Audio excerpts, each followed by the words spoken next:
Nasa room lang ako ngayon. Ito po yung room. Yan po ang room ko. Dito po sa Dubai. Mahal po ang mahal po yung tirahan dito. Ang pinakamahal po na dito gastos ang bahay. Yung inupahan. Nakatira lang po ako sa partition. Ito. Malit lang po na room to. Lahat ng mga sahod dito sa bahay lang na pupunta, sa bahay lang na pupunta po. Ito ang pinakamakakuha na living ko dito. Expenses. Yung iba po naka-bed space, yung iba naka-partition. Kaya po sa bed space, ang dami nyo. Inaabot po ng 8, 10. Depende po ang pwesto mo kung taas ka o baba. Sa taas po siguro maabot ng 900, 800. Ganyan po. Depende po kung couple kayo o single. Pag couple, dalawa kayo, medyo mataas bayad. Pag po naman single, mga 800, ganyan lang po. 850. Pero pag couple, 950. Ganyan po. Sa taas naman po, inabot na 750. 700, ganyan po. Pero double bed lang po yun. Mahirap mo makita baba.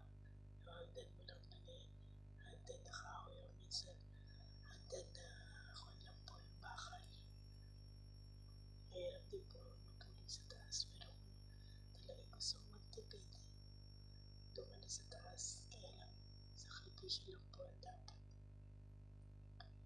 Nakaka-afford lang po ng mga magagandang accommodation dito is mga kwan lang po. May mga malalaking sahod. Yun lang po. Tsaka may mga family. Kailangan pag may family ka dito, kailangan ko na may isang bedroom. Depende po kung kaya nyo i-afford. Yung rent dito, yun lang po. Yun nga po magastos. Dito, yung mga bahay nga po.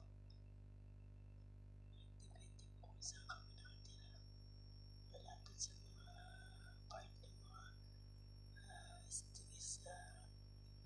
stabilization katulad po ng mga halimbawa katulad ng mga mall. Mas mahal po doon. Pero kung mga malalayo po, mas makakamura ka ng konti. Tsaka depende po. Meron po tinatawag na planta. Yan po yung building. Meron po tinatawag na villa. Yung villa po mas mura. Hindi naman po gano'n pa makakamurahan pero mas merong less po. Halimbawa po sa plant, ang bed space po ay 800. Sa villa po ang bed space, pambaba po yun ang 800 Pero po sa villa po, pag